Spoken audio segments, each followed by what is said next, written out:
بسم اللہ الرحمن الرحیم۔ ثانیہ باجوڑ یہود کی عادت ہمیں کیا کرنا چاہیے۔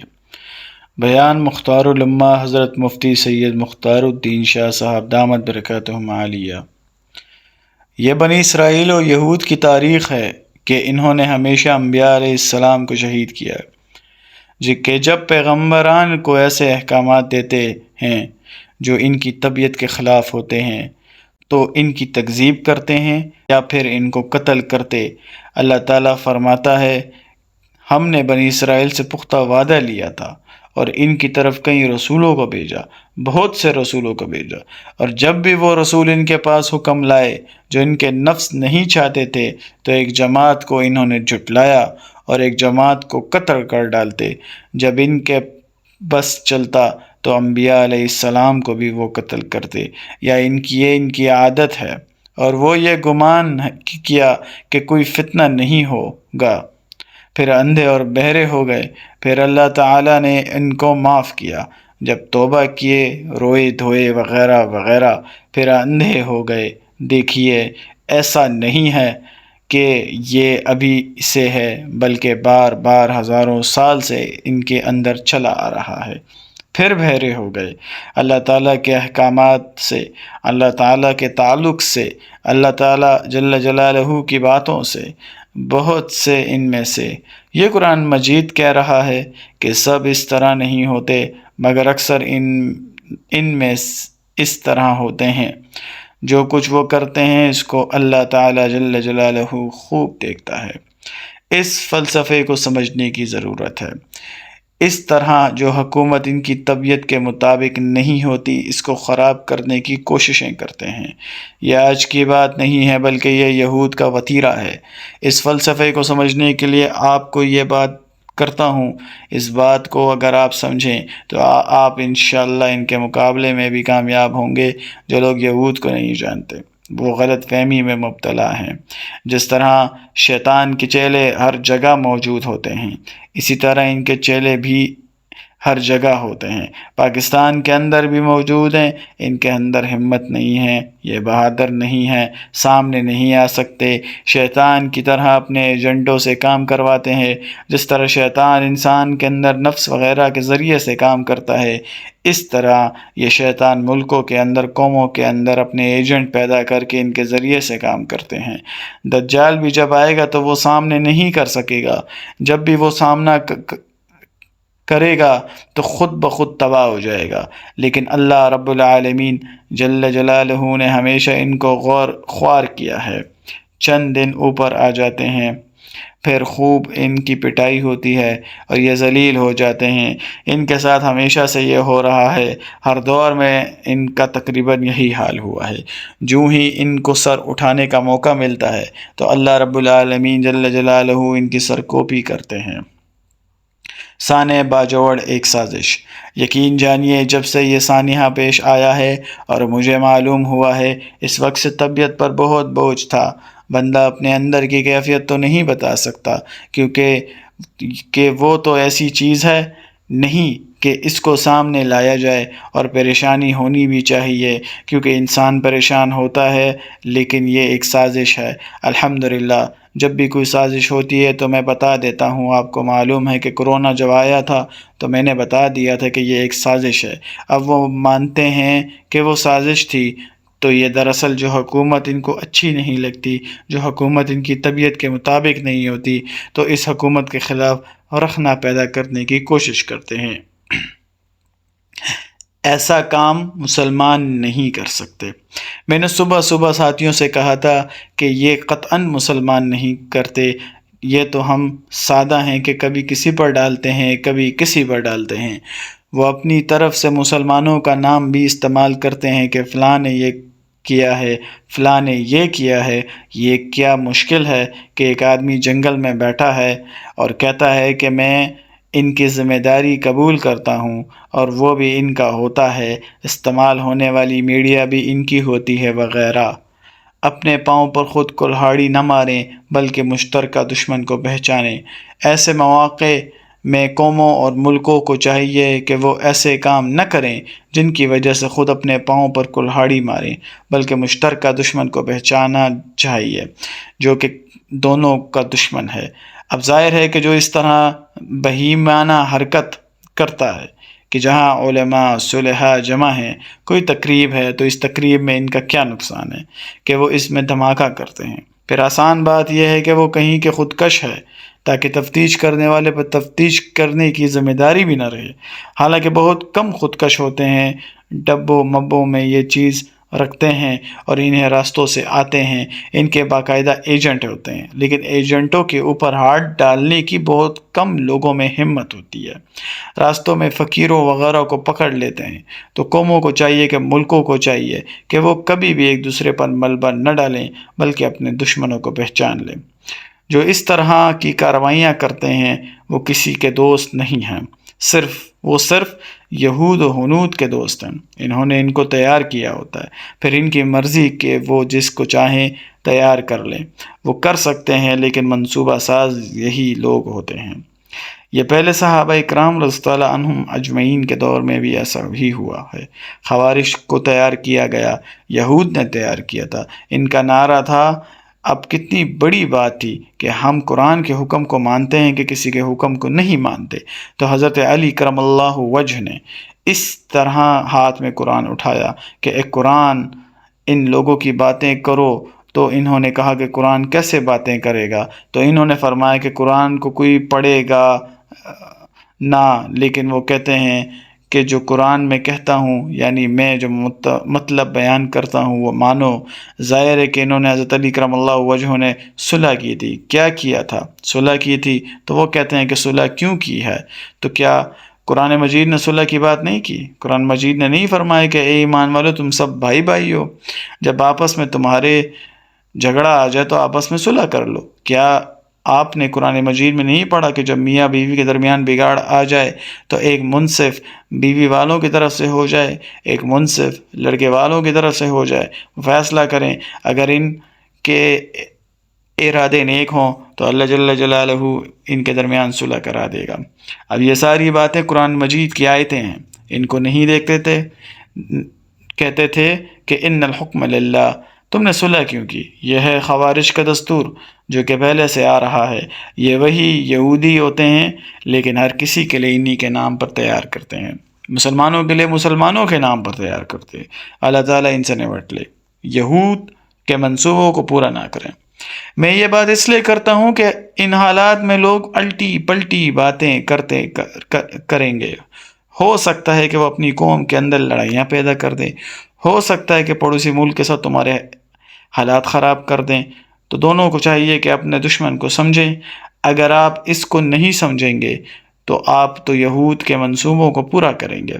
وہ تو یہی چاہتے ہیں کہ اگر آپ آپس میں بگاڑ لیتے ہیں یا اپنی قوم کے ساتھ بگاڑ لیتے ہیں تو ان کے منصوبوں کو پورا کرتے ہیں۔ تفتیش کرو، انشاءاللہ قوم تمہارے ساتھ کھڑی ہوگی، کیونکہ ساری قوم کے دل زخمی ہو چکے ہیں۔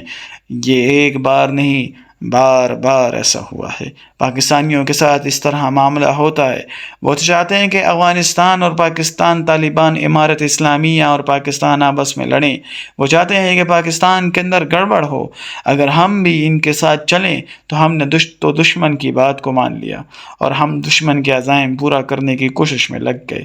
اس لیے میں دونوں ممالک سے کہتا ہوں کہ ایک دوسرے پر کبھی تہمت نہ لگائیں۔ ایک واقعہ اور سبق۔ اب میں آپ کو ایک واقعہ سناتا ہوں۔ ہمارے خاندان بڑا خاندان ہے۔ میں نے بتایا تھا کہ ہم 5 ماؤں کی اولاد ہیں۔ ہمارے ہاں کنووں پر چھوٹے چھوٹے کمرے بنے ہوئے ہیں۔ تو پہلے ایک مرتبہ ہمارے خاندان کی دوسرے خاندان کے ساتھ کشمکش تھی، کچھ تو میں ہو گئی تھی، لیکن ایسا نہیں تھا کہ ہم آپس میں لڑیں یا ایک دوسرے کے گھروں کو جلائیں، ایسی کوئی بات نہیں تھی۔ تو کسی نے رات کو پہلے ان کے کمرے کو جلایا، دوسرے دن ہمارے خاندان کا جو کنواں تھا اس کے کمرے کو جلایا۔ تو ہم بڑے غصے ہو گئے کہ ہم نے تو ان کے کمرے کو نہیں جلایا تھا، کل ان کا کمرہ جلایا گیا تو آج انہوں نے ہمارا کمرہ جلا دیا۔ شیطان کی شیطانی دیکھتے ہو، یہ یہود اس طرح کی شیطانی کرتے ہیں۔ دونوں کے کمرے کو جلایا گیا، نہ ہم نے ان کے کمرے کو جلایا نہ انہوں نے ہمارے کمرے کو جلایا تھا، لیکن ہم غصے میں تھے۔ بندوقیں اٹھائیں کہ تم نے ہمارا کمرہ جلایا، لیکن الحمدللہ ہمارے بڑے لوگ بہت ہوشیار تھے، بہت ذہین لوگ تھے، معاملہ فہم تھے دیہاتی، لیکن ان کی جو معاملہ فہمی تھی وہ ان سب لوگوں سے زیادہ تھی، جو اپنے آپ کو ہوشیار کہتے ہیں، جن کو ہم بھی ہوشیار کہتے ہیں، اور جو بھی بات کرتے ہیں تھے سوچتے تھے، جو بھی کام کرتے تھے سوچتے تھے۔ ایک خاندان کا بڑا بھی بیٹھا، دوسرے خاندان کا بڑا بھی بیٹھا۔ ہمارے خاندان میں سے حضرت مولانا خلیل احمد صاحب رحمۃ اللہ علیہ تھے، میرے استاذ بھی تھے، بہت ذہین آدمی تھے، اہل کشف تھے۔ دوسرے خاندان سے حاجی عبدالحکیم صاحب رحمۃ اللہ علیہ تھے، وہ دونوں ایک ہی جگہ پر بیٹھے تھے، کمال کے لوگ تھے۔ ہم سب کو بلایا تو ہمارے مولانا عبد الخلیل صاحب رحمۃ اللہ علیہ نے بہت عجیب بات کی، فرمایا کہ نہ ہم اتنے بے غیرت ہیں، نہ اتنے ظالم کہ اپنے بھائی کے کمرے کو جلائیں، اور نہ یہ اتنے کمزور لوگ کہ یہ ہمارے کمرے کو جلائیں۔ یہ جس نے کیا ہے ہم دونوں کا مشترک دشمن ہے، جو ہم کو لڑانا چاہتا ہے، اپنا مفاد حاصل کرنا چاہتا ہے، دونوں کے ساتھ اس کا حسد ہے، دونوں کو برباد کرنا چاہتا ہے۔ ہم بات سمجھ گئے، تو ہم بات کو سمجھ گئے، واقعی ایسا ہو سکتا ہے، تو ہم دونوں فریق اپنے مخالف کے پیچھے لگ گئے۔ ہمارا مخالف ایک اور ہے جو چھپا ہوا ہے، تو خدا کی شان جب آدمی کوشش کرتا ہے تو ہاتھ آ جاتا ہے، اس کو پکڑ لیا، اللہ تعالیٰ نے اس کو ایسا ذلیل کر لیا کہ اب اس پر دنیا حیران ہے، موت بھی ذلت والی، ہر چیز میں ذلیل ہو گیا۔ تو میں عرض کرتا ہوں ہمارے اس دشمن یہود و ہنود اور امریکہ وغیرہ نے آپس میں مل کر ہمیں لڑانے کی بات بھی ٹھان لی۔ عجیب بات ہے کہ امداد کی بات بھی کرتے ہیں، گرے لسٹ میں ڈالنے کی دھمکی بھی دیتے ہیں کہ یہ بھی کریں گے وہ بھی کریں گے۔ اگر ہم ان دھمکیوں سے مرعوب ہوں گے یا ہم واقعی بالکل اوپن تحقیقات نہیں کریں گے تو ہم مار کھائیں گے۔ اظہار غم و تعزیت، یہ شہادتیں ہو گئی، ہم ان کے غم میں برابر کے شریک ہیں۔ یہ ایک سانحہ ہے، جب بھی کوئی مسلمان ہوگا تو اس کو دکھ ہوگا۔ ایک مرغی کو کوئی بلا وجہ مارے تو لوگوں کو غصہ آتا ہے، پھر اتنے بے گناہ لوگوں کو شہید کرنا دراصل ایک جماعت کے خلاف نہیں ہے، یہ پوری امت مسلمہ کے خلاف ہے۔ میں بتاتا ہوں کہ یہ ایک جماعت کے خلاف نہیں ہے، کہ جمعیت کے خلاف ہے، فلاں کے خلاف ہے، یہ دراصل مسلمانوں کے خلاف ہے، علماء کے خلاف ہے، یہ افغانستان کے خلاف ہے، یا پاکستان کے خلاف ہے۔ کسی نے تحریک طالبان پاکستان کے متعلق کہا تو میں نے کہا کہ وہ ایسا نہیں کریں گے۔ وہ لوگ حیران ہو گئے کہ کیسے نہیں کریں گے؟ میں نے کہا نہیں کریں گے انشاءاللہ، وہ اس طرح نہیں کرتے۔ ملبہ ڈالنا اور چیز ہے، کسی پر ڈال دے لیکن وہ نہیں کریں گے۔ اس نے کہا وجہ؟ میں نے کہا مسلمان اس طرح نہیں کرتا، یہ کام یہود کا ہے۔ ابھی جب میں مسجد میں آ رہا تھا تو کسی نے کہا تحریک طالبان پاکستان نے مذمت کی ہے، کیونکہ جو بھی پاکستانی ہے اگر پاکستان پر کوئی بات آ جائے تو کھڑے ہو جائیں گے۔ بہت سارے معاملات ایسے ہیں کہ ہم بیٹھ کر حل کر سکتے ہیں، لیکن ہم کو بیٹھنے ہی نہیں دیا جاتا۔ جب دو پارٹیاں بھی ہوتی ہیں تو خواہ مخواہ پارٹیوں کے اندر جو اندرونی لوگ ہیں وہ آپس میں ان کو ملنے نہیں دیتے۔ جب بھی کوئی پارٹی جدا ہو جائے تو آپ دیکھیں گے کہ پھر وہ آپس میں ملنے نہیں دیتے۔ دو گروپوں میں دیکھیں، مجاہدین کے گروپوں کو دیکھیں، جب جدا ہو گئے پھر نہیں ملیں، کیونکہ ہر گروپ کے چھوٹے بڑے ہو گئے، اور جو بڑا ہو گیا تو پھر وہ چھوٹا کیسے ہو سکے گا؟ پھر ایک جماعت تھی، اس میں ایک بڑا تھا، باقی 3-4 نیچے۔ اب جب تقسیم ہو گئی تو وہاں بھی زیادہ بڑے بنے، یہاں بھی زیادہ بڑے بنے، پھر اس کے ساتھ جب دوسروں کا پیسہ مل جائے۔ بہرحال ایک تو بہت افسوسناک واقعہ ہے، طبیعت نہیں چاہتی کہ میں کوئی اور بات کروں، لیکن ہے یہ یہود و ہنود کا کام، ان کے لیے تیار کردہ منصوبوں میں استعمال جس کو کریں، پاگل لوگ تو استعمال بھی ہو سکتے ہیں، لیکن یہ سوچے سمجھے منصوبے ہوتے ہیں۔ ہمیں اس میں بہت محتاط قدم رکھنا چاہیے، کسی پر ملبہ نہیں ڈالنا چاہیے، غصہ نہیں ہونا چاہیے۔ آخر طالبان کیسے یہ کر سکتے ہیں؟ یہ امارت اسلامیہ کیسے اس کو اجازت دے سکتے ہیں؟ اگر پاکستان سے کوئی کارروائی وہاں ہو جاتی ہے تو کیسے پاکستان اس کی اجازت دے گا؟ نہیں دے سکتا۔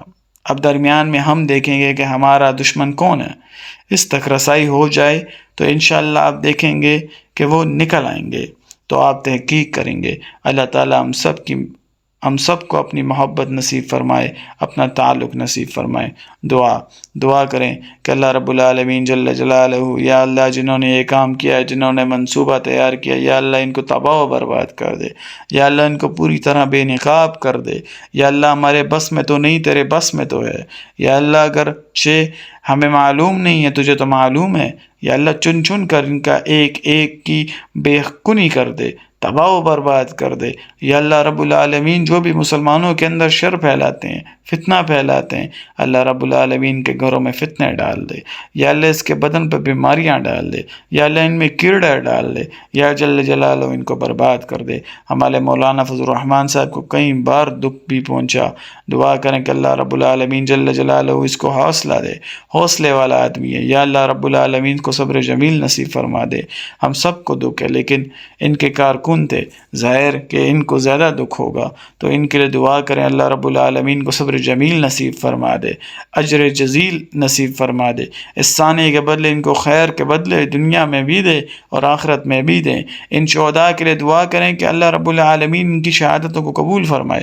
رب العالمین ان کے پسماندگان کو صبر جمیل، اجر جزیل نصیب فرمائے دے۔ یا اللہ جن کو یہ تکلیف پہنچی ہے، ان کو دنیا میں بھی خیر کے بدلے دے دے اور آخرت میں بھی خیر دے دے۔ آمین یا رب العالمین۔